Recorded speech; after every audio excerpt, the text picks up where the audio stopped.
Buenos días a todos y todas las que se conectan a este evento. Hoy, 19 de octubre del año 2021, donde celebramos el Día Internacional de la Lucha contra el Cáncer de Mama. El cáncer de mama es una de las principales causas de morbilidad y mortalidad en la población femenina. Según la Organización Mundial de la Salud, en 2020, en todo el mundo se diagnosticó cáncer de mama a 2,3 millones de mujeres y 685.000 de ellas fallecieron por esa enfermedad. Las muertes son mayores en países con bajos y medianos ingresos. De acuerdo al Instituto Nacional de Cancerología de Colombia, el cáncer de mama es una enfermedad frecuente entre las mujeres en edades comprendidas entre los 35 y los 70 años. Sin embargo, dice esta entidad que últimamente mujeres más jóvenes han desarrollado la enfermedad. Esta es la tercera causa de muerte por cáncer en las mujeres colombianas. Un saludo muy especial para todos y todas ustedes desde la Facultad de Enfermería de la Universidad de Antioquia, una facultad con 71 años de historia, toda una vida cuidando vidas, y que hoy está presente a través de la plataforma Zoom. Con mucho cariño, preparamos este evento simbólico y muy necesario. Hablemos del cáncer de mama, tómatelo muy a pecho. El objetivo es realizar un conversatorio de reflexión y conocimiento en torno a esta enfermedad, desde la voz de los pacientes y el abordaje disciplinar en salud. Este evento tuvo también una presentación previa en nuestra reunión académica de enfermería el pasado 13 de octubre, donde la doctora Claudia Ramírez nos ofreció una excelente conferencia en torno a la mamografía de tamización, indicaciones según la estratificación del riesgo individual para cáncer de mama. Los y las invitamos a que vean esta excelente conferencia que está en nuestro canal de YouTube.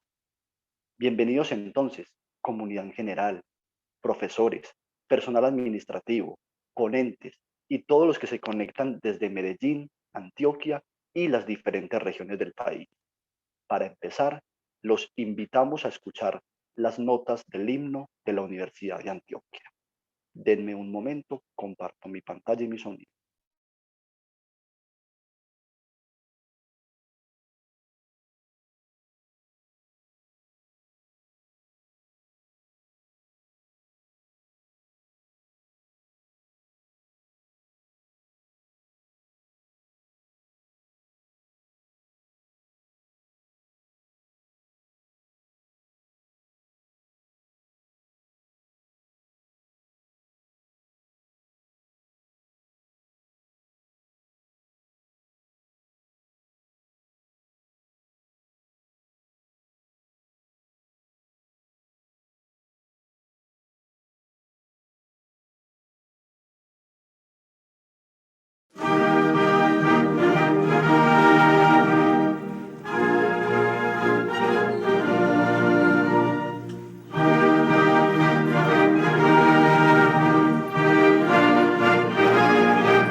comenzar entonces ahora sí con este espacio valioso de conocimiento y de experiencias, los invitamos al conversatorio La voz de los pacientes, experiencia de una persona que tuvo cáncer de mama. Este conversatorio está a cargo de la profesora Sandra Isabel Soto Arroyave. Ella es profesora de la Facultad de Enfermería, del área de especialización al paciente en oncología. Ella es magíster en enfermería y especialista en enfermería oncológica. Ella estará conversando con Rocío del Socorro Gallego Monsalve, nuestra compañera, nuestra persona colega de la Facultad de Enfermería, quien es la secretaria del Departamento de Formación Básica de la facultad. Ella tuvo una experiencia de cáncer de mama y nos la quiere compartir. Profesora Sandra y Rocío, bienvenidas, tienen este valioso espacio. Las escuchamos. Hola, muy buenos días. Buenos Muchas días. gracias por la invitación. Rocío, muchas gracias por estar aquí con nosotros. Bueno, les contamos que como estábamos en retorno a la universidad, estábamos acá hoy en la facultad nuevamente. Es muy rico volver a sentir esta parte académica, volver a tener esta evidencia de este encuentro. Entonces aprovechamos que estábamos las dos para poder hacerlo directamente este conversatorio. Rocío, muchísimas gracias por estar con nosotros. Quiero, por favor, que nos cuentes primero tú que nos cuentes algo tuyo, cuántos hijos tienes, cuántos años tienes. Bueno, no, muchas gracias por esta invitación. Yo tengo 53 años, tengo un hijo de 15 años y trabajo acá en la Facultad de Enfermería como secretaria hace 20 años. ¿Cuánto hace que te dieron tu diagnóstico, Rocío? Hace 2 años, eso fue en el 2019, finales de mayo, me dieron el diagnóstico hace ya 2 años. 2 años. Sí. ¿Ya terminaste el tratamiento? Sí, ya estoy lista. Qué bueno, Rocío. Rocío, cuéntanos un poquito cómo fue ese proceso, cómo te diste cuenta que estabas enferma, cómo empezaron los síntomas, cómo fue ese proceso de tu diagnóstico de tu enfermedad. Bueno, realmente yo no sentía nada. Lo que pasa es que cuando me empezó el proceso, como después de los 50, el proceso de la menopausia, los malestares, la médica general me mandó donde la ginecóloga y la ginecóloga me mandó todos los exámenes pertinentes, mamografía y otros exámenes. Entonces ella me vio el pezón del lado izquierdo, del seno izquierdo invertido. A ella no le pareció normal.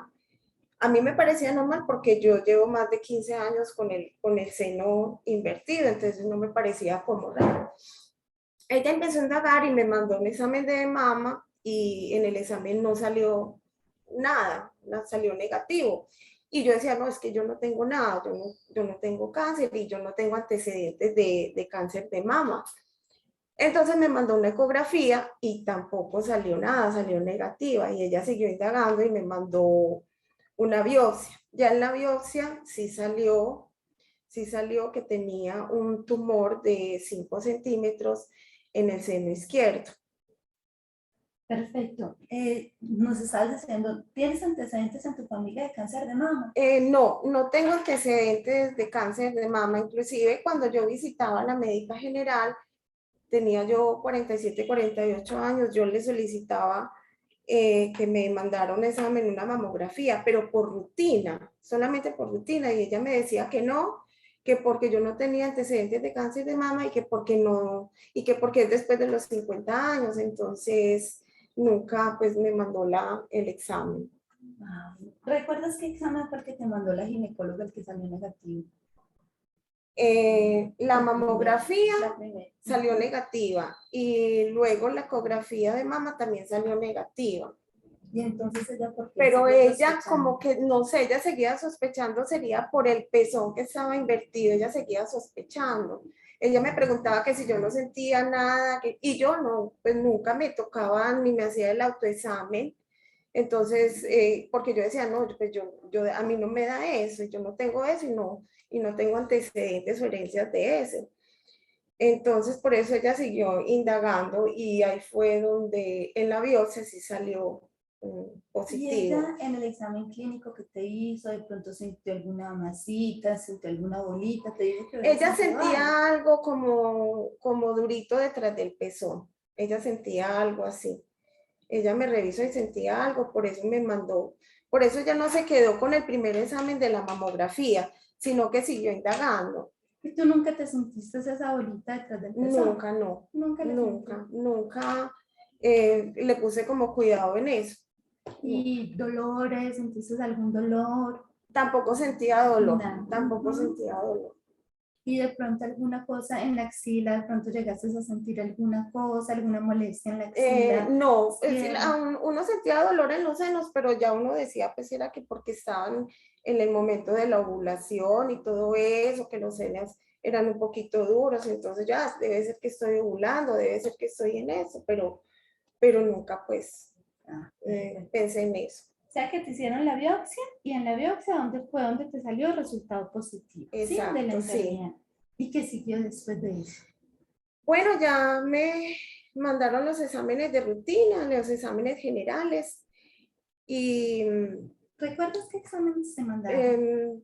me mandaron el examen de tórax, me mandaron examen de los huesos para mirar pues que no haya, que no estuviera pues afectada en otras partes del cuerpo. Gracias a Dios pues no tenía nada. Ya el médico, el mastólogo me mandó una resonancia para ver el resultado final y precisamente tenía un tumor de 5 centímetros, estaba detrás del pezón, muy mal ubicado y había que hacer mastectomía radical completamente. Había que hacer eso.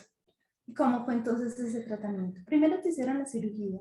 ¿Cómo fue el Primero me tratamiento? hicieron la cirugía, luego empecé con tratamiento de quimioterapia, toda la quimioterapia, se me cayó el cabello, las uñas no me crecían, se me cayeron las pestañas, las cejas. Hice ese tratamiento, después seguí con el tratamiento de radioterapia, que fueron 25 sesiones de radioterapia. Perfecto, muchas gracias, Rocío. Devolvámonos un poquito en cuanto a lo de la cirugía. ¿Te hicieron mastectomía radical? Sí. ¿Cómo fue ese proceso? ¿Cómo fue? ¿Qué fue Pues, lo más impactante de esa pues cirugía? cuando a mí me descubrieron el tumor, yo tenía la esperanza de que no sacaran sino el tumorcito y listo. Cuando ya el médico me dijo que había que hacer mastectomía radical, pues eso para mí fue durísimo, eso fue un golpe impresionante. Yo ya fui analizando y fui pensando, pero es que si tengo un tumor de 5 centímetros, yo ya no lo quiero tener ahí. Entonces yo me hice esa idea, no, ya hay que quitar eso, quitemos esto de raíz y hay que quitarlo, estorba y nos hace daño. Entonces yo ya era con muchas ganas de que me hicieran la cirugía para que me quitaran ese tumor de ahí. La verdad, sí. Y me fui muy tranquila para la cirugía por eso mismo, porque yo no quería ya más que estuviera ese tumor ahí, no más. ¿Y te hicieron vaciamiento ganglionar? Y me hicieron vaciamiento ganglionar, tenía 3 ganglios afectados. ¿Y cómo fueron esos cuidados posteriores a la cirugía? Pues en mi casa con mucho cuidado, haciéndole un poco de ejercicio a la mano izquierda, porque fue en el seno izquierdo. No, no quise, no estuve como muy activa porque no quería como estar postrada en una cama y ay, estoy enferma y tengo cáncer. No, yo no quería eso. En la incapacidad fue de 1 mes y me vine a trabajar y para mí el trabajo ha sido como terapia. Empecé la quimioterapia y me hacía la quimioterapia los viernes, los sábados y domingos pasaba como muy indispuesta, el lunes o martes me venía a trabajar, el viernes trabajaba y luego me iba para quimioterapia. Entonces siempre en mi mente era como no quería como estar como postrada en una cama, estoy enferma, me voy a morir, no. Entonces fue muy duro, pero pues como que salí adelante gracias a Dios con eso. Muchas gracias por compartirnos esa experiencia, Rocío. Hablemos un poquito de lo de la quimioterapia. ¿Cómo fue eso? ¿Cuántas secciones te hicieron? ¿Cada cuánto ibas a las A sesiones ver, de quimioterapia? inclusive lo que más le tenía miedo, más que la cirugía, le tenía más miedo a la quimio, por todo lo que uno ve, porque por acá muchas profesoras he visto que han pasado por ese proceso. Entonces yo veía todo eso, yo le tenía miedísimo a la quimio. Y bueno, me hicieron 4 o 5 sesiones de quimio, que era la más fuerte, que es la que tumba el cabello. Que eso también fue un proceso muy duro, la caída del cabello, eso también fue muy duro para mí, pero también lo asumí con mucha valentía. Me hicieron 4 sesiones muy fuertes y como otras 6 un poco más suaves, pero logré superarlas, no estuve como en una cama enferma como es. Trataba de comer, de alimentarme bien para la siguiente quimio no estar tan débil. Sí. Y ya la radioterapia fueron 25 sesiones, que no me fue mal, me fue bien también en la radioterapia. ¿En qué momento se te cayó el cabello? En la primera quimioterapia. ¿A cuánto tiempo más o menos? Yo a los 15 días. Yo no me quería mutilar mi cabello. Yo decía, no, hay mucha gente que dice que no, que es que a todo el mundo no se le cae el cabello, que no sé qué. Y yo no voy a esperar, no me voy a mutilar, Pero a los 15 días empezó a caerse el cabello, ya se veía por acá unos pelones y todas esas cosas. Yo no, ya hay que acabar de tusar el cabello y eso también pues me iba a dar muy duro, pensé que me iba a dar muy duro esa parte, pero también la asumí como con mucho valor. Muy bien. ¿Y Sí. qué utilizaste? ¿Te colocaste pelucas, turbantes? ¿Qué No, utilizaste? yo no quería pelucas porque no me gustaban las pelucas. Empecé a usar turbantes, pañoletas, a maquillarme, a verme bien, bonita. Y bueno, ¿Y cómo hiciste así lo con lo de asumí. las cejitas, las pestañas? A todo eso me maquillaba. Sí, Yo me maquillaba como con mucho ánimo y me venía a trabajar. Acá todo el mundo me animó mucho, me alentó mucho con esto. Estuve pues, para mí la segunda familia fue acá, todas me acogieron impresionantemente porque yo me bloqueé. Cuando a mí me dieron la noticia, me bloqueé. Entonces, aquí la profesora Sandra era la que iba conmigo a pedir citas a eso, porque yo estaba bloqueada totalmente. Yo no lo podía creer que tenía esto. Pero ya después fui aterrizando, asumiendo las cosas y bueno. ¿Y cómo hiciste con la alimentación, con esa quimioterapia? ¿Tuviste alguna dieta especial? ¿Podías comer lo mismo que siempre estabas comiendo? Sí, casi lo mismo. La verdad, comía casi lo mismo, más unas recomendaciones pues del médico. Debía de comer mucho hierro y todo eso, entonces hacía cosas que tuvieran hierro y todas esas cositas. Y la verdad me fue muy bien, no perdí peso, perdí 3 kilos en todo el tratamiento nomás. Y cuéntame, la radio, ¿qué tal? ¿Cómo hice eso? ¿Cómo te fue con la radio? ¿Te dio susto? ¿No te dio susto la radioterapia? No, la radioterapia sí, pero sí me fue un poco más mal en la radioterapia porque me dolía más el cuerpo, Sí. me dolían mucho los pies. En la radioterapia sí, estuve muy indispuesta de los pies, me dolían mucho. Y ya cuando terminó la radioterapia, ya volví como que podía caminar bien, como que tenía más alientos, porque era como con mucho desaliento, muy desanimada. Pero ya después me volví a recuperar. ¿Se afecta mucho la piel con la radioterapia durante la radioterapia?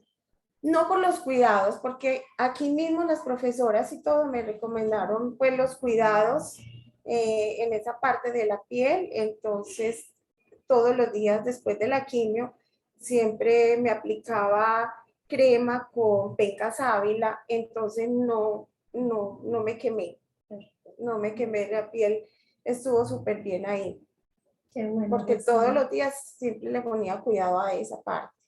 Rocío, y cuéntame en este momento, cuéntanos por favor en este momento cómo ha sido tu rehabilitación. sea, nos cuentas que ya estás trabajando normalmente, desempeñas absolutamente todas tus actividades común y corriente, ¿o hay algún tipo de restricción? No, yo trabajo normal, gracias a Dios.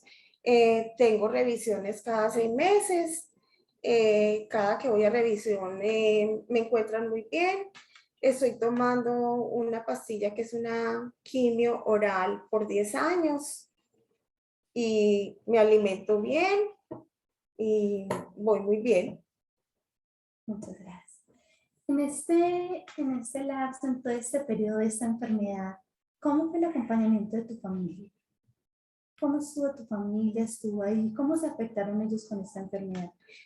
Pues a ellos les dio muy duro esto porque de pronto hace muchísimos años a mi mamá también se nos murió una hermana, pero fue con un cáncer con una leucemia, con una leucemia. Entonces ella volvió a recordar todo ese proceso, cuando me vio tusa, cuando me vio así sin cabello, pero me apoyaron, de un 100% me apoyaron. Mi familia, esta familia acá de la facultad fue excelente, y mis amigos.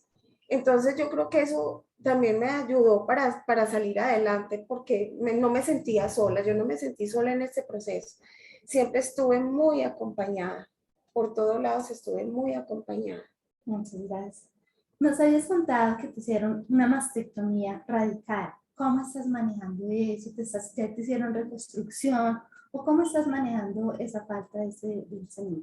No, todavía, pues, yo asumí eso pues con mucho valor, porque desde el principio el médico me dijo que después me podían hacer la reconstrucción, entonces no lo he hecho porque primero por la pandemia y después por motivos de salud de mi familia. Pero no lo asumo bien, me pongo mis brasieres, me pongo mis cositas, mis rellenitos y normal. ¿No estás utilizando ninguna prótesis? No, adicional? para No. nada en este momento, no, para nada. Y la Esperando ropa, ya para pero hacerme la... que te vistes muy bien, pues no te estás tapando, mira el escote que tienes, no te afecta para nada.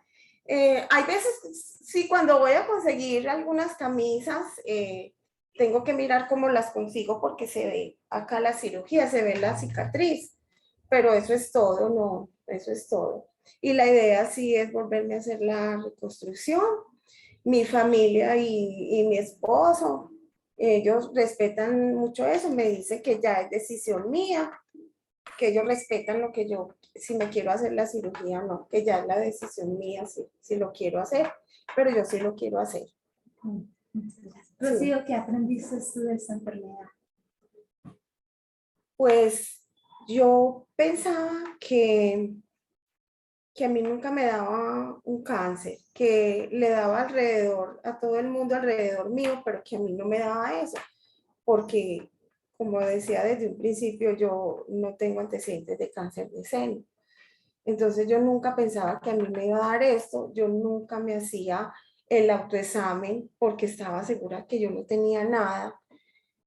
Primero por eso, porque estaba segura que no tenía nada y porque yo decía, me pongo a indagar, a buscar y encuentro alguna bolita, qué susto, qué miedo. Entonces nunca me hacía como el autoexamen.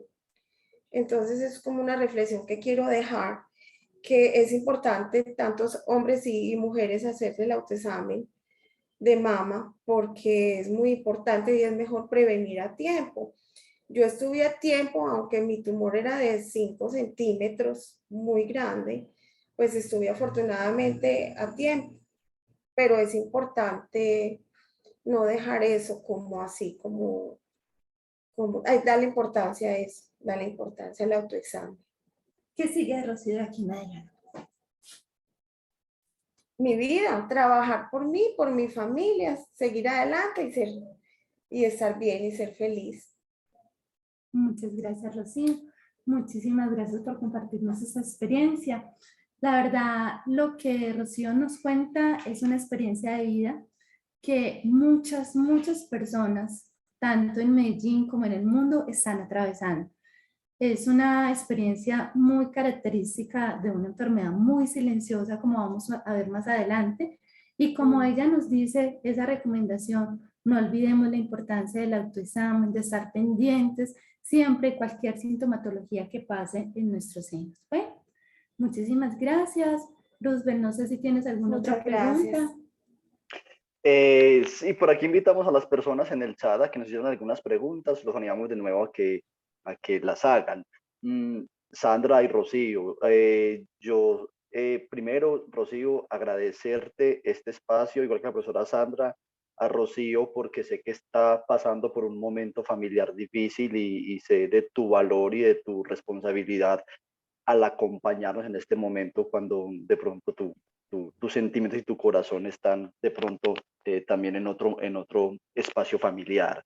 Rocío, yo quisiera preguntarte, mmm, usted trabaja ya, como lo dijo hace varios años, en una facultad que es de salud, en una facultad de enfermería. Eh, eh, ¿Te ayudó o cómo fue esa experiencia con tus compañeros, los profesores, en torno a toda esa experiencia del SEA de mama? ¿Cómo sentiste ese acercamiento o acompañamiento si lo hubo? Ay, no, recuerdo ese día que inclusive todas se vinieron para acá, para mi oficina, y me abrazaban y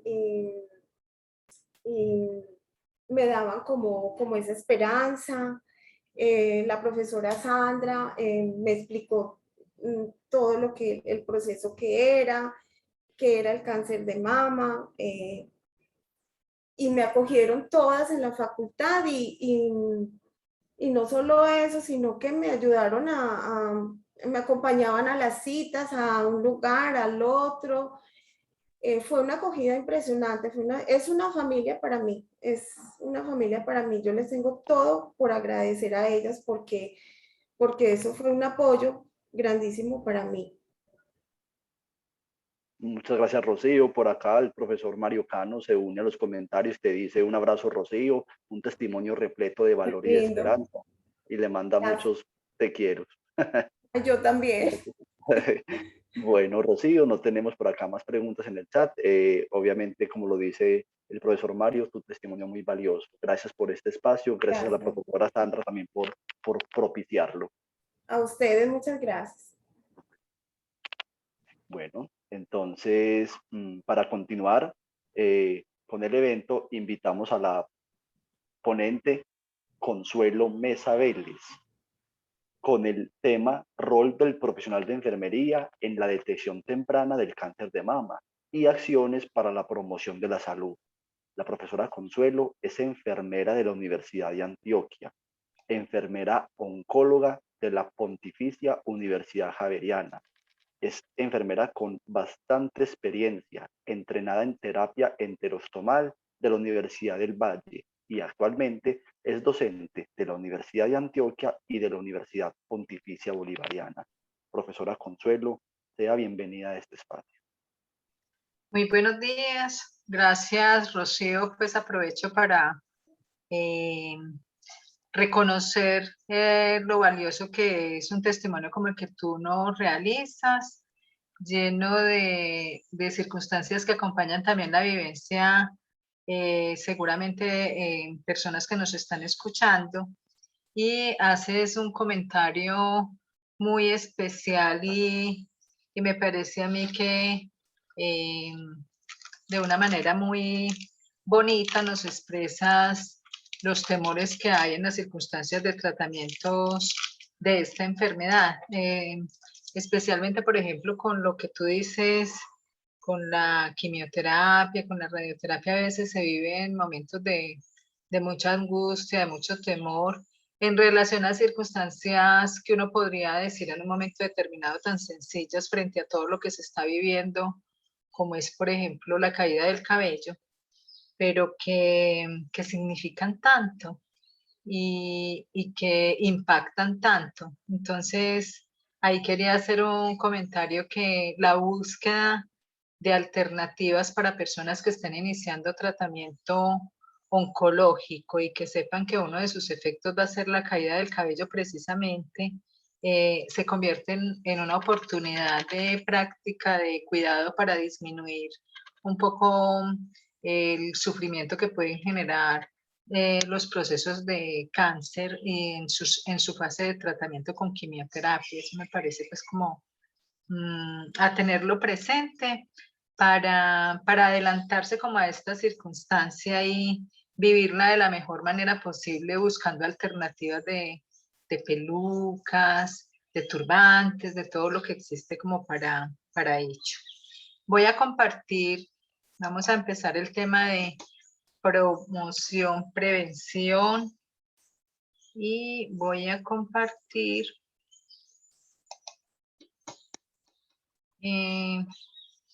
me colaboran diciéndome si ya estoy compartiendo o no la pantalla. Aún no, profesor. Todavía no la ve. Ok.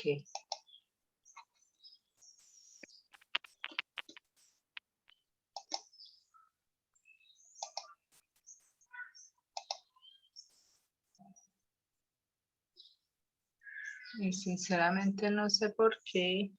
No, si quiere vuelva al botón verde de compartir pantalla y recuerda señalar cuál es la que va a presentar ahí cuando le salen los archivos. Sí.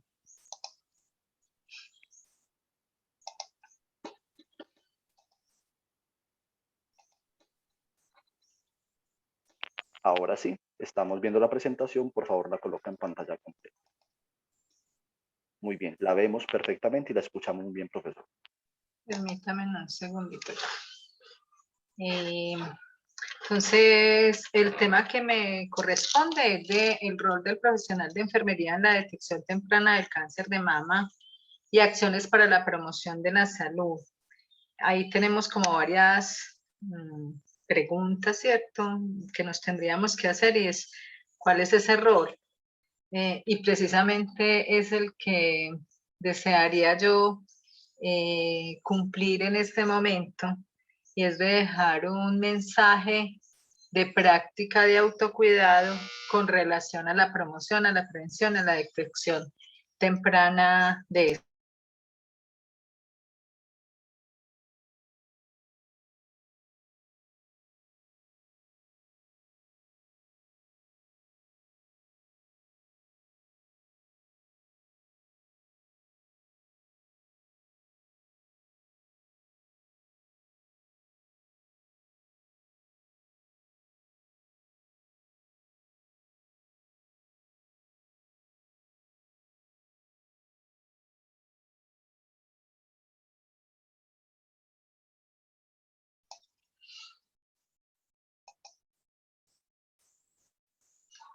Estamos ya con la presentación nuevamente. Sí, profesora, ahí la vemos y la escuchamos muy bien. Perfecto, entonces les estaba yo diciendo que de todo corazón quisiera como que ese mensaje que deje con relación a la práctica de autocuidado que tenemos como bajo nuestra responsabilidad como profesionales de enfermería en nuestros mensajes educativos, quedara uno a partir de toda la información que nosotros ya tenemos, de toda la promoción que se ha realizado en torno a la importancia que tienen medidas que a veces son sencillas, pero de pronto no las adoptamos. Y quisiera yo dejar ese mensaje de no tener que volver a hacer recordatorio con relación a las oportunidades de prevención que tenemos frente a esta enfermedad, de detección temprana que tenemos también, sino que tomáramos como la decisión de aquí en adelante de asumir esas prácticas de autocuidado, ¿cierto? Otra es que aquí se menciona el tema de detección temprana, y efectivamente pues vamos a ver en el transcurso de este mensaje que vamos a compartir que sí hay oportunidades de hacer detección temprana, diagnóstico oportuno. Fíjense que con lo que nos comentaban ahorita, yo decía, tan bueno que nos están compartiendo una experiencia que se tuvo y que no se, era como en esa búsqueda de bueno, ¿por qué me está sucediendo esta señal de alarma? ¿Por qué tengo esta señal de alarma? ¿Por qué hay inversión en el pezón? Entonces, como que ante esas señales de alarma uno no baje la guardia, sino que busque hasta que le encuentre como una respuesta a por qué está sucediendo eso, y eso es lo que da la oportunidad para que en este momento entonces haya un control de una enfermedad que hubiera podido ser muy grave, pero que se pudo controlar oportunamente, ¿cierto? Y con relación a acciones para la promoción de la salud, de eso se trata. De no necesitar estar como enfermos para poder buscar alternativas en tipos de enfermedades como estas que no las brindan precisamente, ¿cierto? En enfermería tenemos un tema como muy especial, es el apoyo significativo para crear conciencias. Por supuesto, los fondos como para investigación que han ayudado mucho a avanzar en el diagnóstico y los tratamientos de este tipo de enfermedad.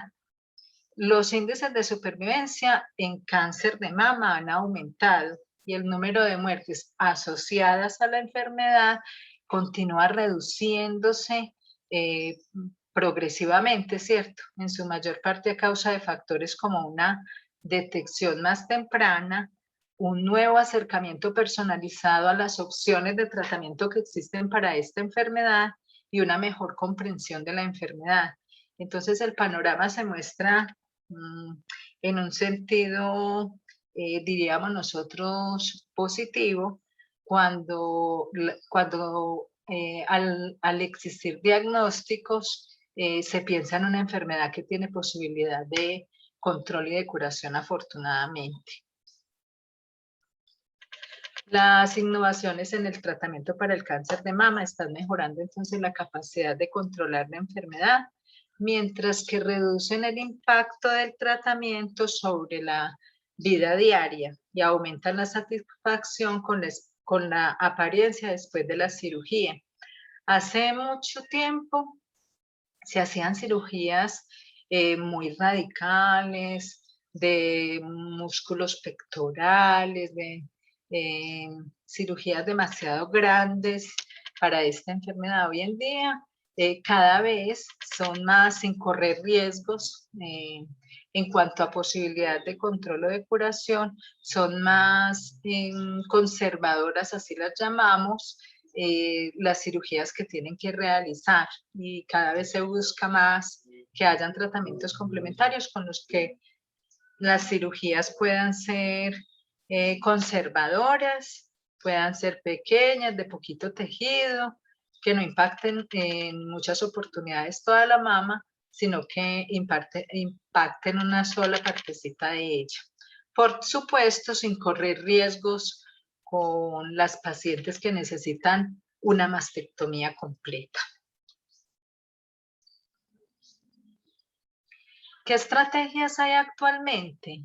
Uno, ofrecer una amplia variedad de tratamientos cada vez más especializados en torno a medicamentos, o sea, en quimioterapia, en torno a opciones de cirugías, en torno a opciones de radioterapias pues más específicas para el tejido afectado. Se reduce el riesgo cardíaco, y esto se ha logrado porque se reconoce como los efectos secundarios de algunos medicamentos. Entonces, a las pacientes que están en estos tratamientos les envían unos exámenes para hacerle como chequeo y saber hasta dónde puedes colocar el medicamento, cómo está para arrancar la administración de ese medicamento, cómo está en su función cardíaca, todo eso. Entonces, como que se conoce tan ampliamente qué efectos producen los tratamientos,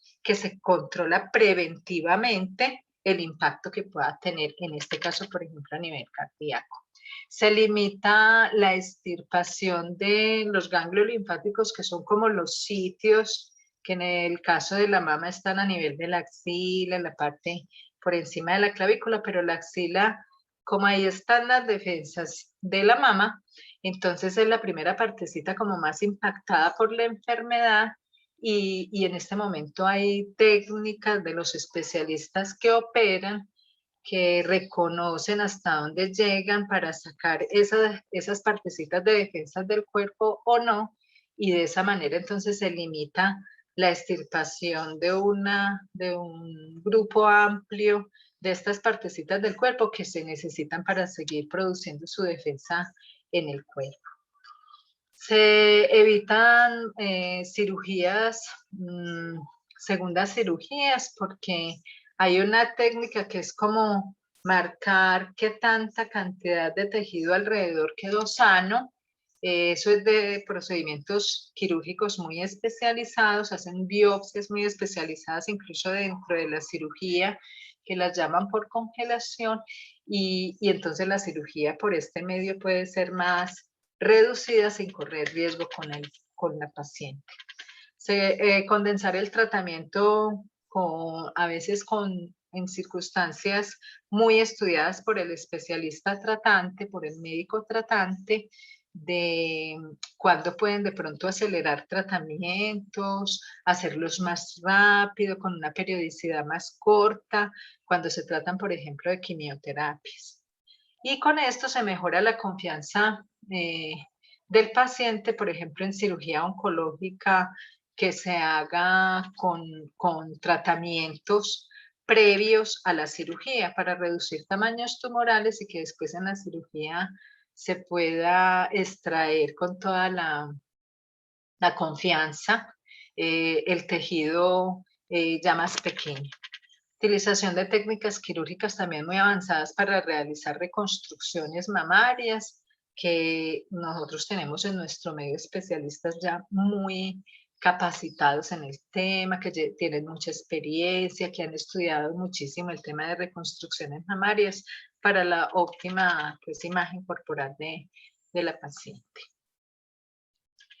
La atención en cáncer incluye mucha variedad de profesionales, cirujanos de cáncer de mama, mastólogos, cirujanos oncólogos que han hecho su entrenamiento en ello, por ejemplo, ginecólogos, oncólogos que también han hecho el entrenamiento en cáncer de mama, genetistas, porque vamos a ver en los factores de riesgo que vamos a compartir que la parte hereditaria tiene que ver en la aparición de algunos tipos de cáncer, radioterapeutas que complementan tratamiento en algunas especificaciones, médicos oncólogos que son los encargados del tratamiento con quimioterapia, patólogos que son los encargados como de estudiar si hay o no hay la enfermedad, fisioterapeutas para la parte de rehabilitación física y el impacto que genera la cirugía, sobre todo cuando es mastectomía completa, nutricionistas, cirujanos plásticos para la parte de la reconstrucción, radiólogos para hacer seguimiento con relación a si la enfermedad está en otras partes del cuerpo, psicólogos para el impacto emocional que esta enfermedad produce, trabajadores sociales en el caso de impactos familiares también, especialistas en cuidado paliativo como para ir acompañando el proceso de efectos secundarios por los tratamientos y cómo ir disminuyendo como el sufrimiento en torno a ellos. Cardiólogos, por lo que les contaba ahorita, pues que tienen algunos medicamentos efectos a este nivel, y estamos las enfermeras. Cáncer de mama, existe suficiente evidencia sobre la existencia de factores de riesgo, que muchos de ellos son modificables, en los que los profesionales de enfermería que hacen acciones educativas como las que estamos desarrollando en este momento, que son fundamentales para instruir sobre hábitos de vida saludables y generar una actitud de autocuidado y adopción de medidas de protección. Al respecto, yo sí quiero decir que esa es una responsabilidad muy grande de el quehacer de enfermería. Pero cuando nosotros compartimos con ustedes que nos están escuchando, que nos están viendo, que les estamos recordando con relación a estas medidas protectoras y prácticas de autocuidado el tema, entonces podemos decir que ya la responsabilidad no recae únicamente sobre nosotras como enfermeros, sino que recae también sobre la persona que nos está escuchando, nos está viendo en estos programas educativos para la adopción de las medidas que vamos a recomendar y que seguramente ustedes habrán escuchado. Para eso sirve como la parte educativa, la parte de formación, el tema de disminuir factores de riesgo, el adoptar hábitos de vida saludables, algunos asociados entonces con la protección en cáncer de mama específicamente. Y ante factores que no podamos modificar, importantísimo reconocerlos para poder saber qué medidas de detección tenemos que adoptar. Por ejemplo, el autoexamen se recomienda a todas las mujeres que ya tienen su desarrollo completo de los senos. Entonces, un factor de riesgo, un factor que tendríamos que tener presentes como la edad. Ya tengo la edad donde se desarrolló completamente el seno, pues tengo que seguir con mi práctica de autoexamen permanentemente. Es que ya llegué a la edad donde se requiere realizar examen clínico, o sea, ir donde el médico para que me evalúe cómo estoy en esta parte del cuerpo, mayores de 40 años, como lo vamos a ver más adelante. Listo, entonces ya me corresponde hacer eso. Y tengo más de 50 años, ya estoy en el grupo que se considera con un poquito más de riesgo de cáncer de mama que la población general. Entonces tengo que adoptar la parte de la mamografía. Aquí yo quiero hacer también un paréntesis muy especial y es que nos volvamos como multiplicadores de este tema. Hoy tenemos la oportunidad, quienes estamos escuchándolo y recordándolo. Entonces, qué rico que con las familias nos volvamos como cuidadores de ellos y les recordemos estas prácticas de autocuidado. Profesional de enfermería gestiona también para la aplicación de guías prácticas de clínicas en atención de cáncer y consenso de experto. ¿Por qué lo menciono? Porque estas recomendaciones no han salido sin una adecuada reflexión en torno al tema desde un punto de vista científico y también desde un punto de vista de la experiencia que van teniendo los expertos que nos hacen énfasis en estas medidas de promoción, prevención y detección temprana. Hay un consenso internacional de enfermería que nos dice nosotros tenemos que tener en cuenta el fomento de un entorno seguro, la investigación, la participación en problemas de salud pública y dentro de esas está el cáncer y el tema de formación y por eso estamos participando en este tipo de eventos, por ejemplo, ¿cierto? Y hay un nuevo rol pues en la enfermería que se está profundizando desde hace tiempo y es como ser agentes de cambio. No es que dirijamos este tema a la comunidad en general, a profesionales del área de la salud y pensemos que ya está todo realizado, sino que lo hagamos con el suficiente énfasis, que es lo que quiero transmitir en este momento, para que en adelante se genere un cambio. Si quienes me están escuchando no realizan su autoexamen de seno mensualmente, ya tienen la edad para haber hecho un examen clínico, o sea, haber ido donde el médico para que revise sus mamas, ya están en la edad de haberse hecho una mamografía y estársela realizando cada 1 o cada 2 años y no lo están haciendo, pues como gerente de cambio, enfermería debería lograr a partir de un programa como estos, que no les quede la menor duda, que deben realizar este tipo de exámenes, por ejemplo, ¿cierto?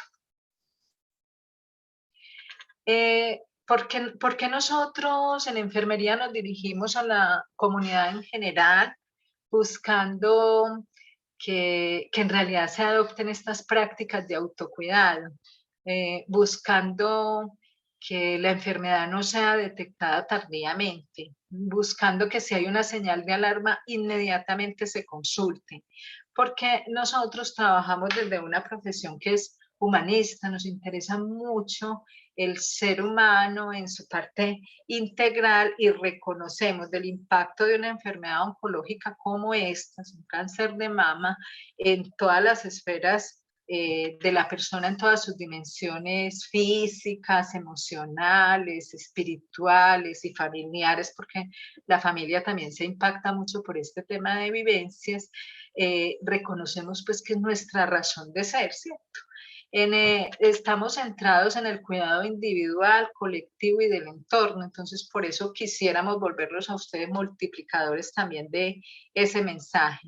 Y nosotros tenemos unas tareas como propias a desarrollar y dentro de ellas está la parte de formación, la parte de brindar seguridad, como veíamos ahorita, en torno a la atención en salud. Entonces, por eso es que nos dirigimos con este tipo de temas en particular. Además, porque tenemos 4 deberes fundamentales. 1, promover la salud. 2, prevenir la enfermedad. 3, restaurar la salud y un diagnóstico oportuno lo permite. Y 4, todo eso como que confluye en ese deber fundamental que es el de disminuir sufrimiento. Y estamos convencidos desde nuestro quehacer de enfermería que si nosotros logramos que hayan más adopción de prácticas de promoción, prevención y detección temprana de la enfermedad, estamos perfectamente disminuyendo sufrimiento y en eso como que confluye en todo eso, esa parte de deberes fundamentales que tenemos. En el ámbito comunitario o territorial, el rol de nosotros como enfermeros es relacionado, por ejemplo, con conocimientos de salud pública. La enfermedad oncológica de la mama es un problema de salud pública que tenemos que, sobre el que no podemos bajar la guardia. Hay que tener unas habilidades prácticas para desarrollar este mensaje con toda la contundencia que se necesita y que ustedes lo adopten. Y hay otro rol es el de promover y mantener y restaurar la salud de la población. Si estamos en este mes donde estamos reflexionando sobre este tema, tenemos que impactar en las oportunidades que tenemos. Aquí hay una cosa muy especial con relación a lo que dice la ley de la profesión de enfermería y es que las funciones contribuyen de forma específica a que los individuos, la familia y la comunidad adquieran habilidades, hábitos y conductas que fomenten su autocuidado, que de eso es que estamos hablando en este momento. Y entonces tenemos, por ejemplo, modelos específicos de promoción de la salud que son muy relevantes a la hora de fortalecerla, de preservarla y de mantenerla. Hay que, en el tema de planificar el control del cáncer, que en eso pues tenemos que estar involucrados todos, hay unas tendencias de incidencia y de mortalidad que están íntimamente relacionadas con procesos oncológicos y sobre esto hay registros. Entonces esos registros nos han demostrado que vale la pena la adopción de las medidas que estamos promoviendo, ¿cierto? Y que en la atención integral del cáncer hay necesidades generadas alrededor de la enfermedad que se deben sopesar cuidadosamente todas las opciones a fin de crear un plan como personalizado de práctica de autocuidado, de práctica de detección temprana y ahora se está llegando a personalizar también la parte de tratamiento e incluso se está llegando, por ejemplo, a personalizar también la necesidad de apoyo, acompañamiento, asesoría, en todo el proceso de la enfermedad y de los tratamientos para minimizar los efectos tanto de la enfermedad como de estos.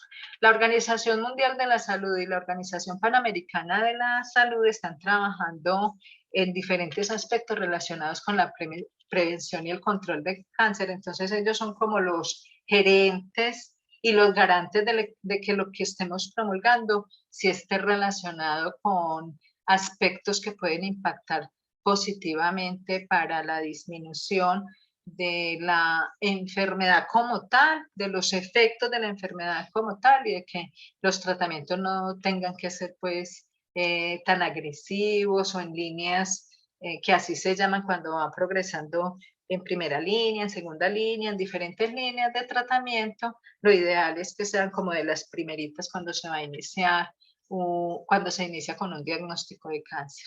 ¿Esto para qué? Para expandir el control de la enfermedad y lograr cobertura sanitaria. Entonces, cuando nosotros hablamos de promoción, prevención, detección temprana, tenemos que ver cómo están las políticas nacionales, cómo están los servicios para la atención, las acciones prioritarias para la prevención, las acciones prioritarias para la detección temprana y las acciones para el diagnóstico y tratamiento y cuidado paliativo.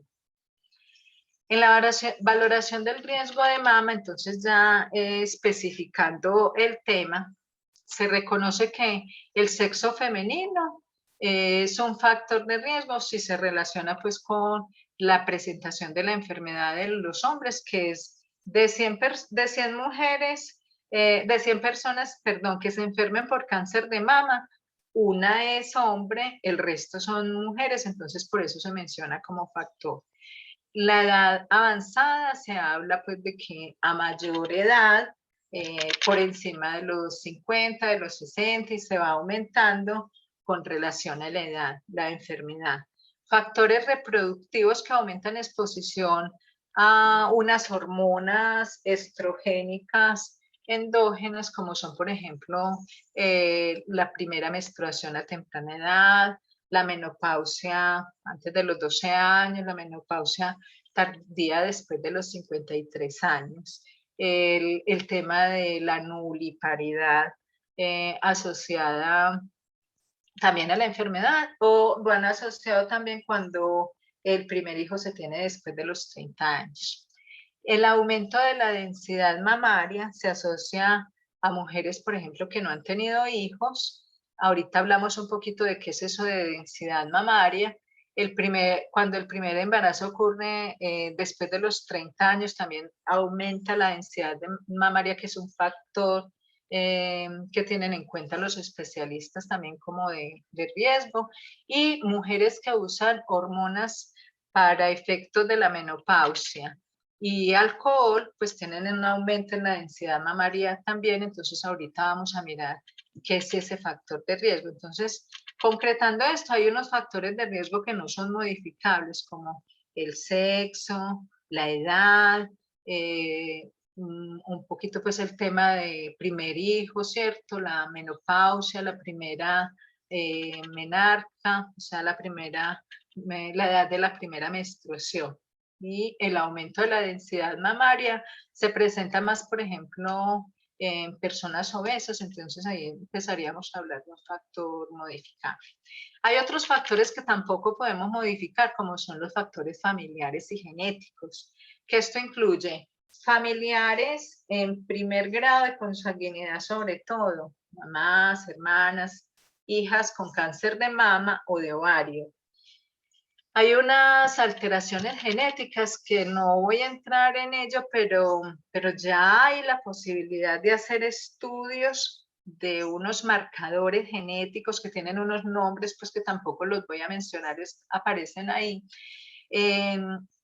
que cuando aparecen, por ejemplo, un familiar resultó con cáncer y hacen estas pruebas, estos estudios, hay estos marcadores, entonces aumentan un poco más el riesgo en los familiares, sobre todo en los de primer grado de consanguinidad.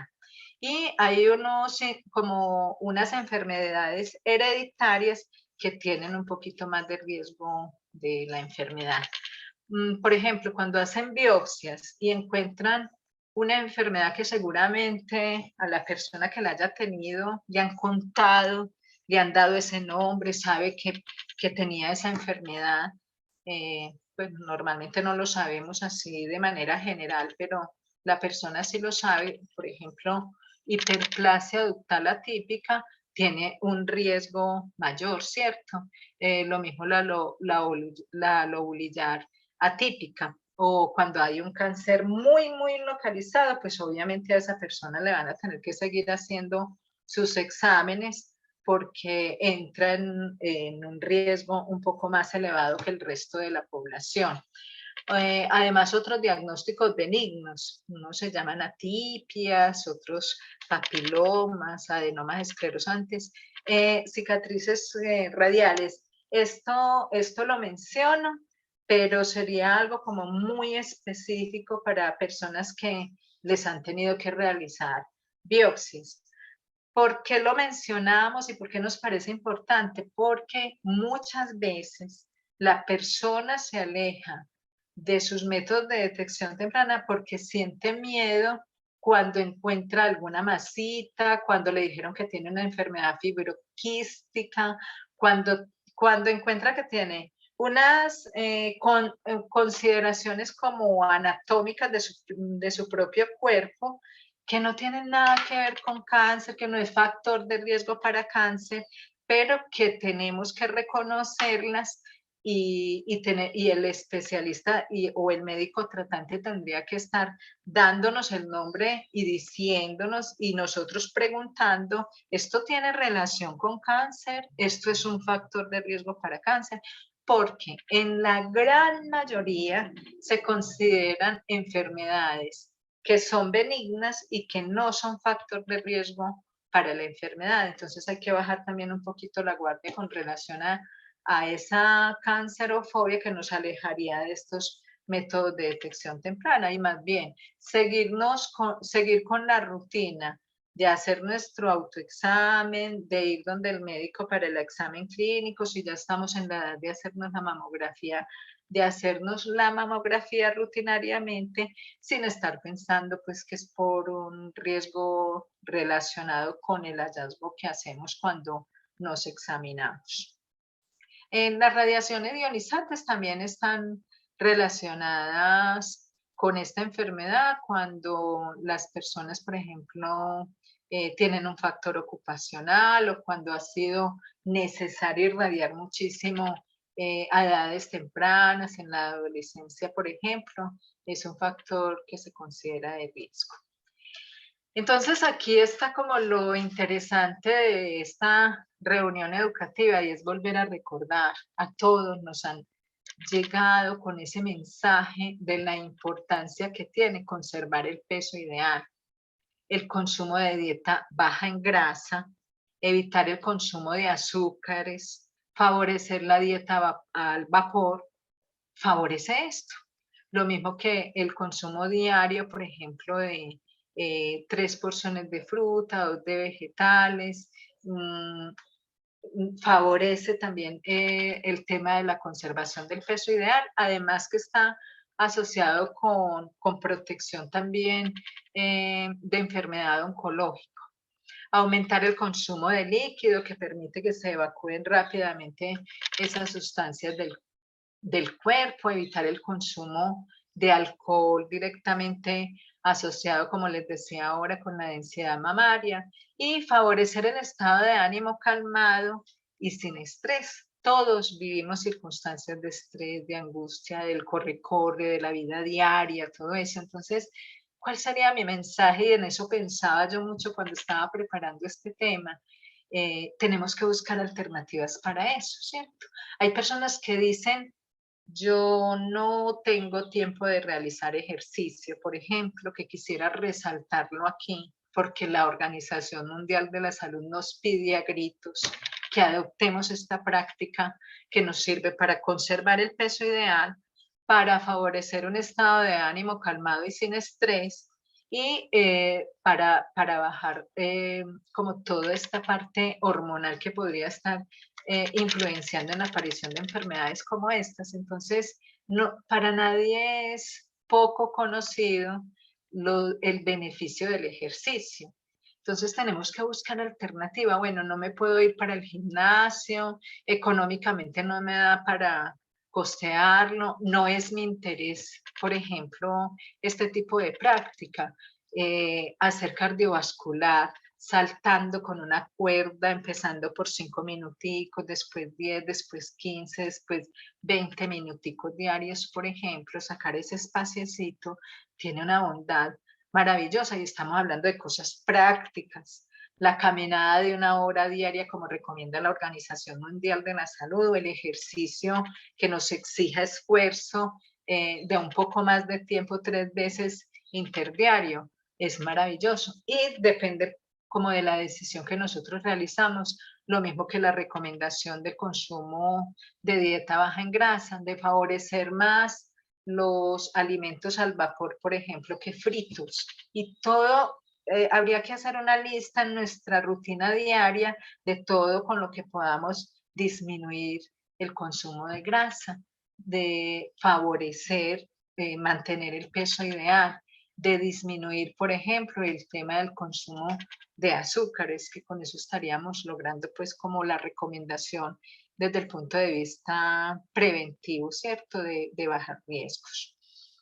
Y reconocer pruebas de detección temprana. El cáncer de mama se puede detectar en personas asintomáticas con pruebas que son costo efectivas. El autoexamen no tiene costo, que junto con el diagnóstico y el tratamiento pueden incluso salvar vidas. No es lo mismo detectar una lesión de 3, 4 centímetros a detectarla de medio centímetro, y eso no lo permite el autoexamen. Entonces, recordemos que todas las mujeres mayores que ya tienen su desarrollo completo, ¿cierto? De mamas, deben hacerse su autoexamen. Hay que realizar después de los 40 años el examen clínico de las mamas, o sea, con el médico tratante. Y la mamografía, que es lo que estamos viendo en la presentación, lo deben realizar las mujeres de 50 a 69 años de edad o ante criterio médico. De hecho, por ejemplo, personas que tienen antecedente de cáncer de mama en primeros grados de consanguinidad, o de que en su familia aparece que cáncer de estómago, que cáncer de tiroides, que cáncer de endometrio, que otros tipos particulares de cáncer, pero se está presentando con relativa frecuencia, pues las recomendaciones desde una edad mucho más temprana. Algunos la recomiendan desde los 37 años, otros desde los 40. Ya sería una recomendación muy puntual para mujeres de riesgo familiar por primeros grados de consanguinidad en su familia. Esto con relación a esta radiografía de los senos, que permite visualizar cómo está ese tejido mamario y qué se hace en un equipo como estos, donde se puede tomar esa radiografía. Practicar el examen clínico que les he mencionado cada año a toda mujer a partir de los 40 años como parte del examen clínico que realiza el médico. Y el autoexamen de mama, que lo resalto mucho, porque ¿quién no ha escuchado mencionar que las mujeres debemos realizarnos un autoexamen de mama? Todos. Pero seguramente si yo les hiciera la pregunta a quienes están participando en este evento, que veo que hay como 100 participantes, muchos dirían, yo hace mucho tiempo que no hago ese autoexamen, yo no acostumbro realizarme ese autoexamen mensualmente, yo no tengo ni idea cómo están mis mamás porque nunca me las toco, nunca me las observo. Entonces, por eso tengo que enfatizar en esto. Y además, en muchas oportunidades se hace de vez en cuando o se hace como no es. Entonces, es un autoexamen de manera organizada, de manera que no se quede ninguna partecita del seno y de la axila sin examinar, sin observar, de manera de reconocer cuáles son como las señales de alarma que nos deberían alertar para consultar oportunamente.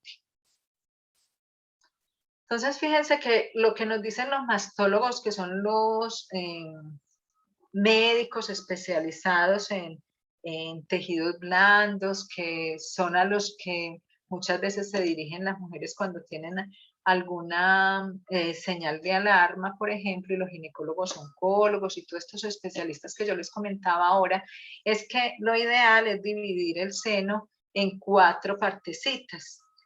Casi siempre nos recomiendan empezar nuestro autoexamen por lo que llamamos el cuadrante superior externo, ojalá de la mama izquierda, para tener como, estar muy concentrados en ese momento, porque es en el sitio donde más estadísticamente se presenta la enfermedad, entonces estar como tranquilos que está supremamente bien. Y menciono una palabra y es la tranquilidad. No es lo mismo que yo no realice mi autoexamen y que me sienta como tranquilo, pero porque no reconozco cómo estoy, a la tranquilidad que da realizarme mi autoexamen, reconocer cómo está esa parte del cuerpo que da la posibilidad de reconocerla. Encuentro algo, ir donde el médico, saber por qué se está presentando esta o aquella señal de alarma y ya quedarme tranquilo, a estar a expensas como de las circunstancias, pero sin darme la oportunidad de reconocer específicamente con un examen juicioso qué está sucediendo en esta partecita del cuerpo que da esa posibilidad, ¿cierto? La recomendación entonces que realizan hacer el autoexamen de diferentes formas, aquí las vemos, o en esta dirección, hacia abajo, hacia arriba, hacia abajo, o esta que personalmente pues es la que prefiero, que es empezar por el cuadrante superior externo de la mama izquierda, hacer como un toque por toda una palpación, por todo el seno, siguiendo las manecillas del reloj para que no se nos quede ningún espaciecito sin examinar, y luego dirigirme a la axila, aquí terminando en el pezón para saber que de pronto no esté saliendo algún fluido extraño, y terminar también palpando la axila para saber que no haya ningún nodulito en ese sitio.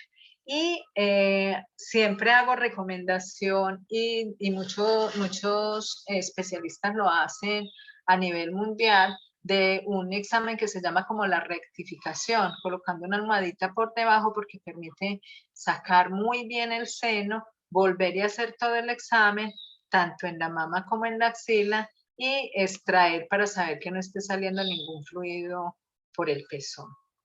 Con esto, entonces, nos podemos dar cuenta de alertas que pueden ser relacionadas con cáncer de mama o no, pero que se tienen que consultar, por ejemplo, protuberancias que existan, si hay venas como en crecientes, si hay hendiduras, que puede significar que de pronto hay algún nódulo ahí retrayendo esa parte del cuerpo, lo que llamamos pues como un bultico interno, que puede en la mayoría de los casos estar relacionado con enfermedades que no son factores de riesgo para cáncer, pero que es el médico el que dice por qué están esas lesioncitas ahí, erosiones en la piel, hundimientos en el pezón, como nos contaban ahora, piel como en forma de cáscara de naranja, enrojecimiento y ardor, huequitos en alguna parte del seno, diferencia en el seno o en otro. Casi siempre hay un seno un poquito más grandecito que otro, pero que de pronto empecemos a observar que está aumentando de tamaño alguno de los dos, fluidos desconocidos por el pezón y un entumecimiento en una parte del seno. Las pruebas de detección especializada las menciono, no es el caso de nosotros, pero la menciono porque a veces, por ejemplo, mandan la mamografía y después tienen que mandar otro examen complementario, precisamente porque hay tejido mamario denso. Entonces, mandan, por ejemplo, ecografías, ¿sí? Nosotros sabemos que el tejido mamario está compuesto por glándulas mamarias, por unos conductos galactóforos y por tejido de sostén, que es el tejido como mamario denso, ¿cierto? Y tejido graso, que es el tejido de la mama que es no denso. Entonces, los expertos en esto, cuando hacen las mamografías, notan que el tejido que está denso se vuelve como blanquecino, eso es lo que observan ellos en las radiografías, y entonces habrán unas mamas que tienen un tejido más denso que otro, y entonces ahí era lo que yo les contaba ahorita, que los especialistas tienen que mandar otras pruebas complementarias cuando está extremadamente denso, porque puede haber como que se camufle alguna cosa que debería ser observada en la mamografía. Es eso básicamente lo que tenemos que reconocer de esto, que no nos asuste si algún día después de una mamografía nos mandan una ecografía porque observaron tejido denso, entonces tienen que ver un poquito más allá pues, de ese tejido que vieron y quedarse tranquilos de la no existencia pues como de la enfermedad. El diagnóstico temprano y efectivo se puede lograr sensibilizándonos, pues tanto el público en general como el personal de salud y haciendo un diagnóstico rápido y un tratamiento adecuado, además de la atención de apoyo que se requiere para esta enfermedad que produce como tantas fluctuaciones emocionales y físicas. Hay unas mejoras en la atención y principalmente pues hoy quiero enfatizar en la responsabilidad personal con relación a las prácticas de autocuidado, tanto de nosotros mismos como de nuestra familia. Hay personas de nuestra familia que de pronto no tendrán tanto acceso a este tipo de información, entonces es como movernos en beneficio de ellos a preguntarles, ¿te has hecho la mamografía? Tía, usted que tiene ya 60 años, ¿usted alguna vez se ha hecho su mamografía? ¿Se lo está haciendo cada 1 o cada 2 años? ¿Está yendo donde el médico y cuando va le dice que le examine sus senos? ¿Usted se hace su autoexamen? ¿Se lo enseñó a realizar? Como este tipo de cosas que tenemos por hacer sencillas, pero de mucha importancia a la hora de tener presente esta enfermedad. En Colombia, según pues ponentes del Senado, hay una cosa en la que yo quiero enfatizar y es poca interrelación entre la prevención y el autocuidado para la prevención y la detección temprana, que pensábamos que estábamos muy bien y resulta que seguimos haciendo como estudios y por ejemplo en el Senado que están como colocándole interés al tema, caen en cuenta que todavía falta mucho la motivación de tipo personal y colectivo con relación a estas prácticas de autocuidado. Además que reconocen que es muy importante dar prioridad a los cuidados paliativos, no para enfermedades avanzadas exclusivamente, sino desde el mismo momento que inicia alguien tratamiento para que tenga menos dolencias con relación a estos. Entonces, como conclusión, encontramos que hay prácticas de autocuidado ante factores de riesgo que son modificables, que para la prevención, promoción y detección temprana es necesario reconocer el riesgo, reconocer las señales de alarma y, por supuesto, consultar oportunamente ante ellas y reconocer la importancia tan grande que tienen las prácticas de autocuidado. Muchas gracias.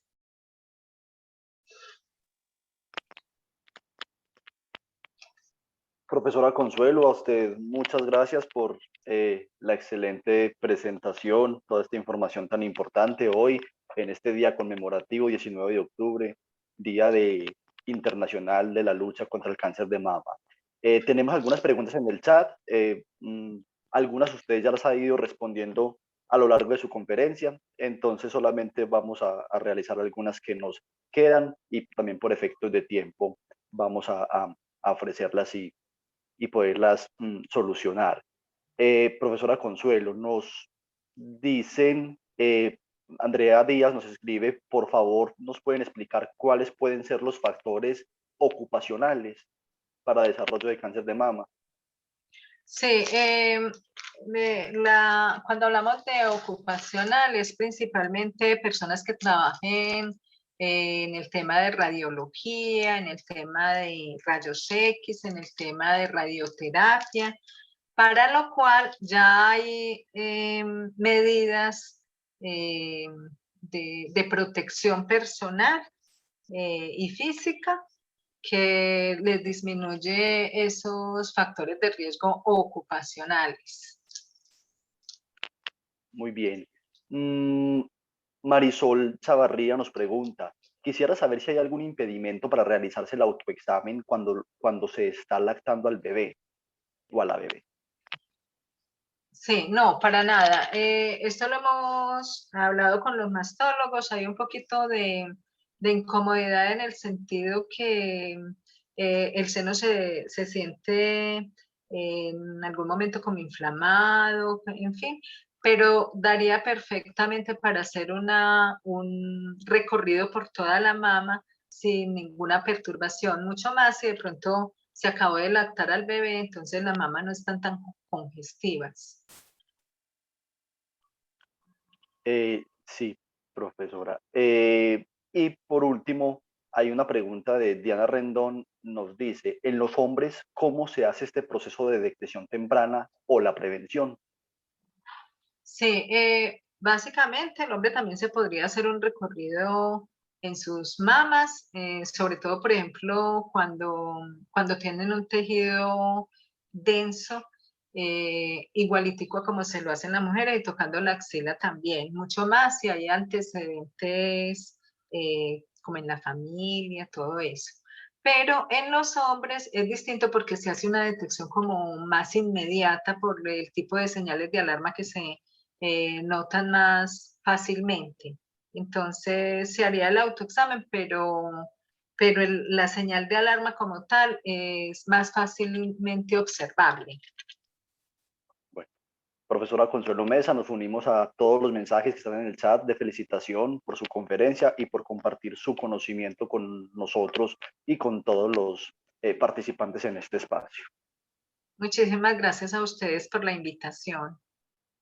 Bien, ya para terminar este espacio, invitamos al doctor Michael Leandro Zapata Muñoz. El doctor es médico de la Universidad de Antioquia, es oncólogo clínico, trabaja actualmente en el Instituto de Cancerología. También es docente del Departamento de Medicina Interna, Facultad de Medicina de la Universidad de Antioquia.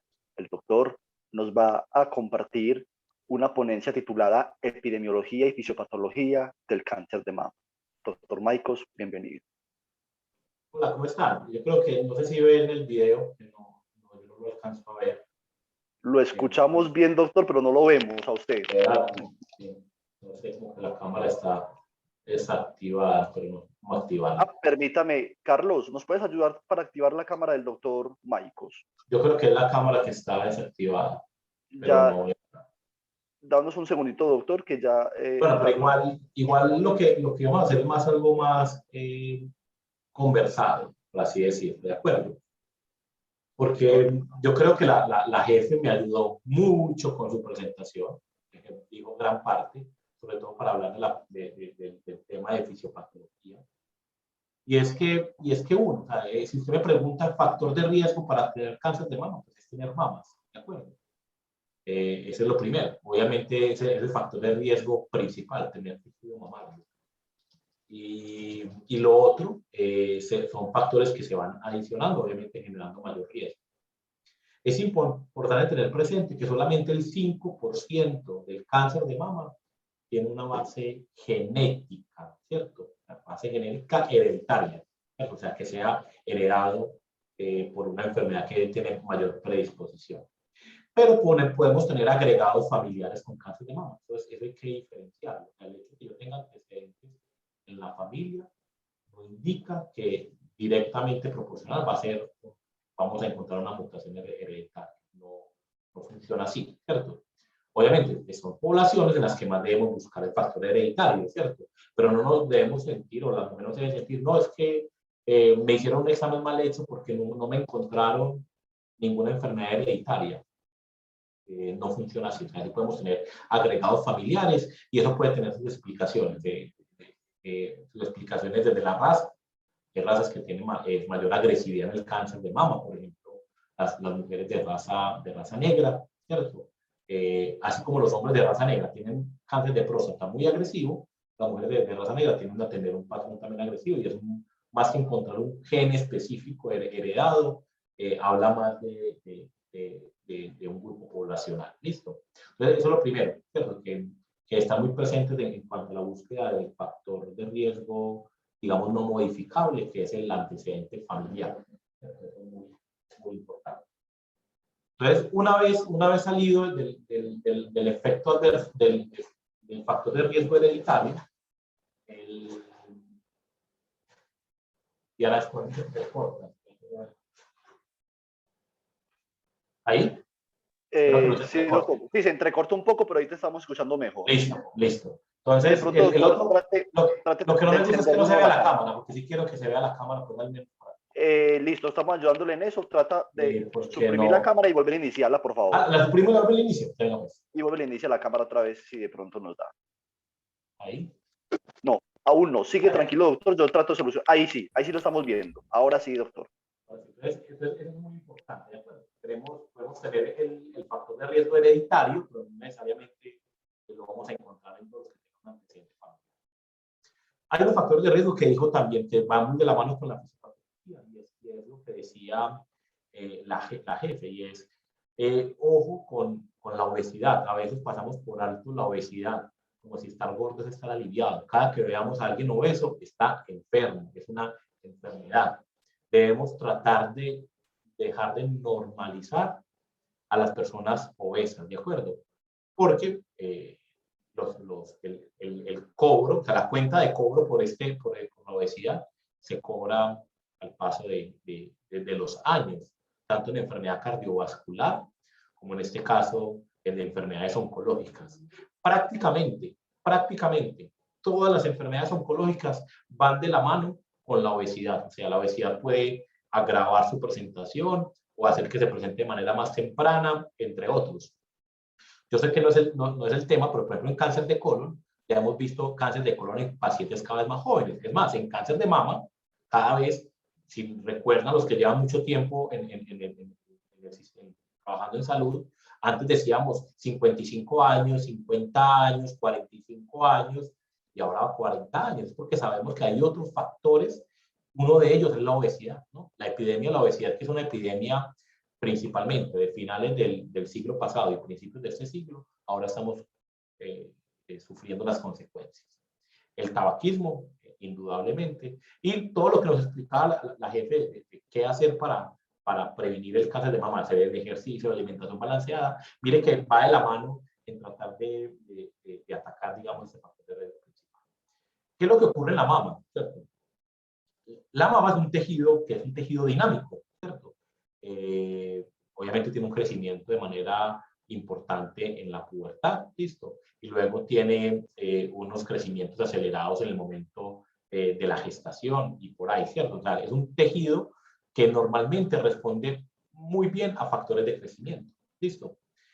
El factor de crecimiento principal en la mama es los receptores estrogénicos y progestágenos, o sea, cuando hay influjo hormonal, responden de manera digamos, adecuada. Y en el caso del cáncer, digamos, pueden responder a estos estímulos de una manera exagerada, no controlada. O sea, no solamente es una alteración que va a pasar, sino que muchas veces es la suma de varias alteraciones. Una de ellas, por ejemplo, responder de manera más exagerada a los factores de crecimiento o responder de una manera no controlada. Siempre partimos de lesiones premalignas. Yo les hago el símil a los estudiantes, que es como cuando está brotando una matica, ¿cierto? Está la semilla, tiene el brote y de un momento están las hojas y luego las flores. Si las flores fueran el cáncer de mama, ¿cierto? Si las flores fueran como ese estado final de la oncogénesis, a veces podemos encontrar, se encuentra de manera frecuente, lesiones premalignas que son como las lesiones antes de formarse la neoplasia, y estas también responden a ese influjo hormonal o a ese influjo de factores de crecimiento. Que obviamente las hormonas es el más importante, pero no es el único, ¿no? Eso hay que tenerlo presente. O sea, no todos los cánceres de mama son receptor hormonal positivo. La mayoría de ellos responden a este factor de crecimiento, pero hay otras que no. ¿De acuerdo? Entonces, eso también para tenerlo presente. Yo quería hablar algo de la jefe paciente que tuvimos al principio, y es poder que ustedes comprendan que no todas las pacientes de cáncer de mama se tratan igual, ¿cierto? De 10 pacientes, 4 se pueden tratar igual, pero el resto de 6 se tratan diferente. ¿Eso es por qué? Porque cáncer de mama es de los tumores que más conocimiento tenemos, y más conocimiento tenemos sobre todo en la terapéutica, ¿cierto? Entonces eso es importante tenerlo presente. ¿Por qué? Porque si a mi vecina la trataron de una manera, no quiere decir que a mí me van a tratar de la misma manera que a ella. ¿De acuerdo? Entonces eso es muy, muy importante separarlo y tenerlo como un dato aparte, ¿cierto? Entonces, las compañeras, amigas que han tenido la experiencia les sirven a uno como para, vuelve a un símil, es como el embarazo, ¿cierto? No hay consejo que no le sirva a uno que el de otra persona que ha estado en embarazo, porque uno tiene que vivir su propio embarazo. Entonces, ahí va de la mano con el consejo que les daba en, bueno, sí escuchen los consejos de sus amigas y eso, pero no necesariamente ustedes van a vivir el mismo camino.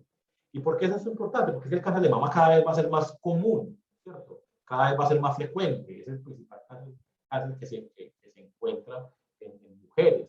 ¿Y eso por qué se da? Porque ya las personas están viviendo más tiempo y como si bien hace parte también del envejecimiento, el riesgo de tener cáncer de mama, entre más tiempo vivamos, mayor probabilidad de tener cáncer de mama, inclusive en edades avanzadas. Yo tengo pacientes de cáncer de mama que se diagnostican a los 90 años. ¿Listo? ¿Por qué? Porque ya la gente no se muere de poliomielitis como pasó hace muchos años. Ya la gente no se muere de neumonía ni de infartos. O sea, ya alguien se infarta y cuando yo estudié medicina interna había que dejarlos hospitalizados 15 días. Ahora se infartan y a los 2 días están en la casa. Entonces, obviamente ese paciente va a vivir más tiempo para que le dé cáncer de mama. Entonces, eso en cuanto a que va a ser un tumor que cada vez de manera más frecuente nos vamos a enfrentar, ¿cierto? Entonces, ahí hay que quitarle un poco el mito porque ya los pacientes de cáncer de mama son pacientes, o sea, he tenido pacientes trasplantadas con cáncer de mama, he tenido pacientes después de un infarto con cáncer de mama, o sea, ya no son tan sanitas como antes lo veíamos y ahora nos vamos a tener que enfrentar al cáncer de mama como otra enfermedad más, como alguien que tiene artritis reumatoidea y está controlada, como alguien que tiene enfermedad coronaria y está controlada. Entonces, ahí hay que quitar un poco el mito en cuanto a ese sentido. ¿De acuerdo? Bueno, eso como para hablar a lo que nos vamos a ir a presentar. Listo. Espérate que voy a aprovechar para responder algunas preguntas. Voy a empezar con Sebastián y Verónica. Lo de Sebastián. Ojo, detección temprana es una mentalidad. Dame un segundo.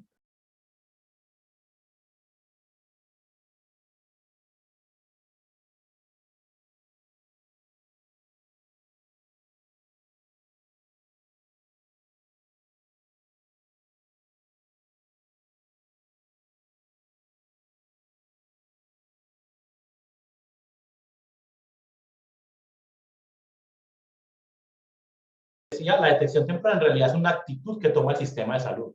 Ojo, cuando países como México dicen hagamos ejercicios de detección temprana desde los 25 años, no está queriendo decir que hay que hacerle mamografías a los 25 años, no, ¿cierto?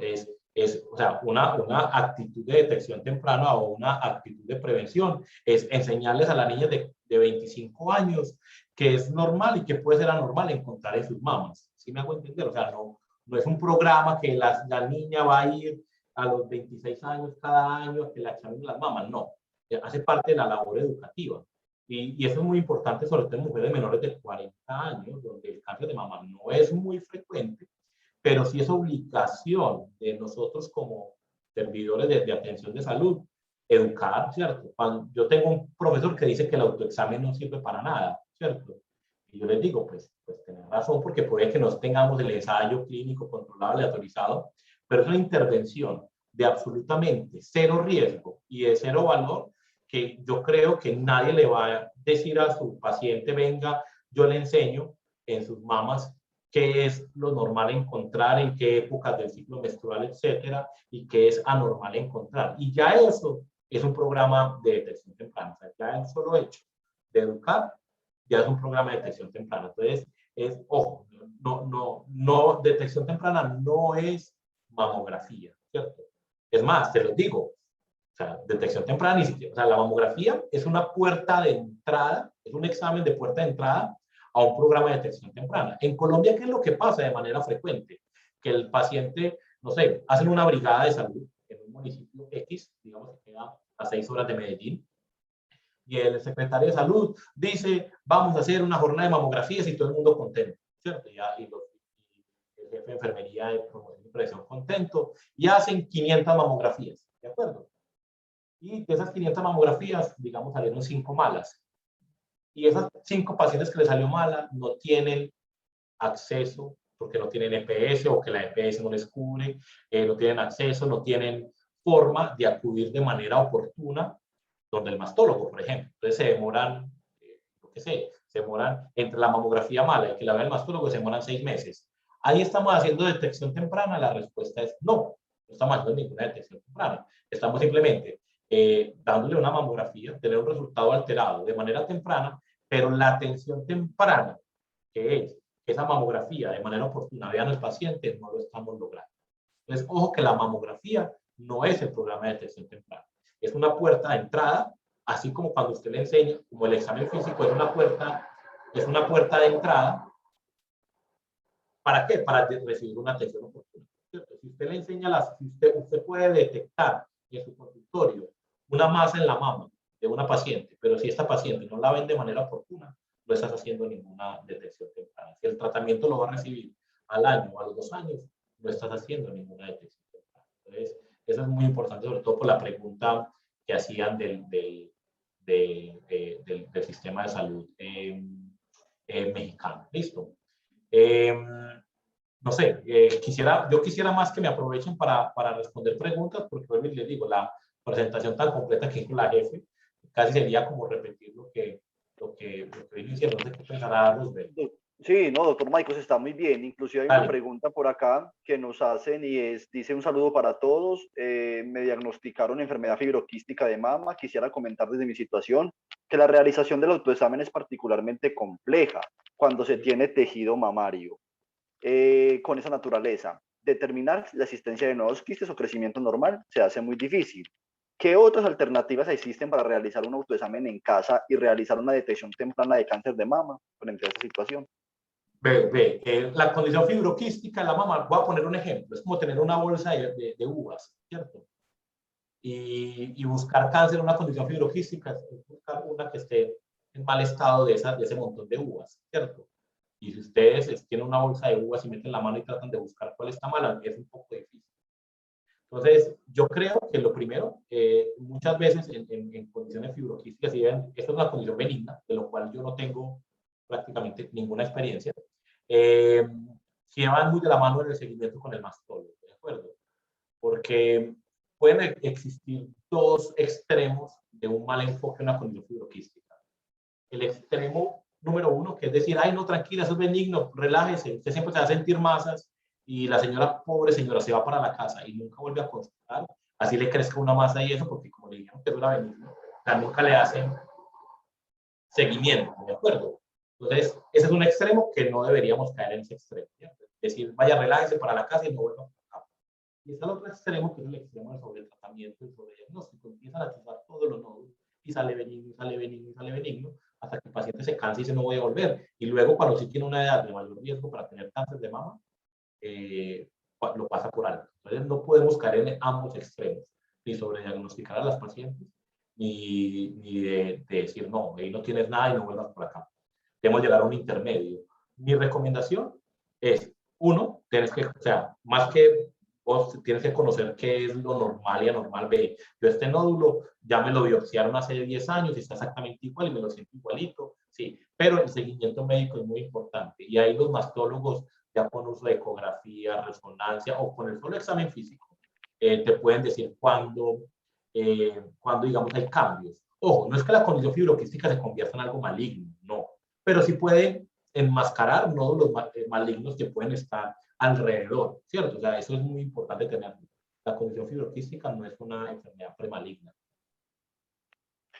Doctor Maicos, nos pregunta Andrea Díaz si nos pueden hablar un poco de mitos y verdades de los métodos anticonceptivos hormonales y el cáncer de mama. Pues eso era antes, cuando se usaban métodos hormonales con altas concentraciones de estrógeno, ¿cierto? Ahora, con los métodos que hay ahora, que muchos de ellos contienen principalmente andrógenos, entre otros, y la concentración es muy baja, pero hay metaanálisis, ¿cierto? O sea, hay reunión de varios estudios observacionales y se puede decir que con los métodos actuales, modernos, no hay riesgo, ¿cierto? Con los métodos que probablemente estén usando ahora. Eso era, digamos, algo que estuvo muy en discusión hace 30, 40 años.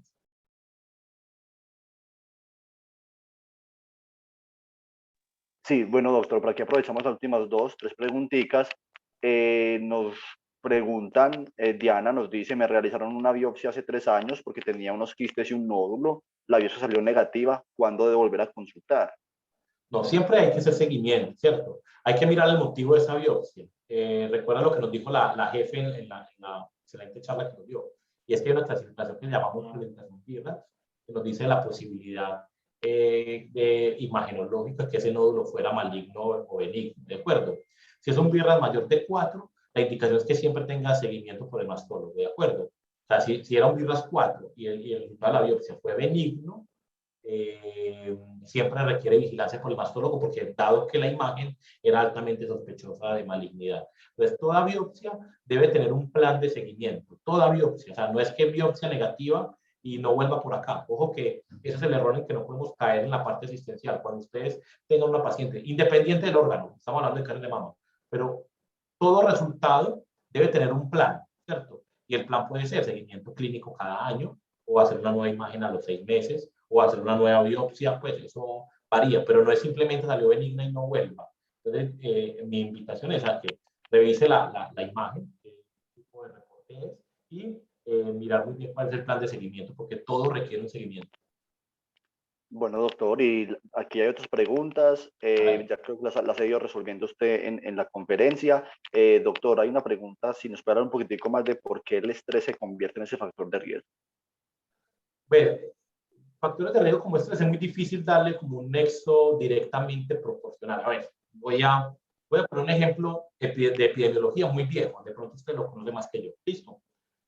Hace 20 años, 30, 25, 30 años, no más, hace 30 años alrededor, se consideró que el café era factor de riesgo para cáncer de pulmón. Entonces, había considerado.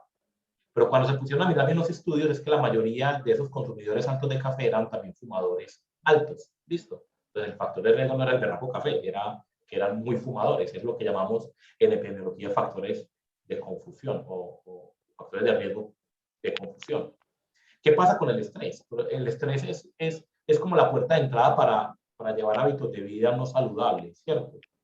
Obviamente hay explicaciones biológicas, sobre todo psicoendocrinológicas, ¿cierto?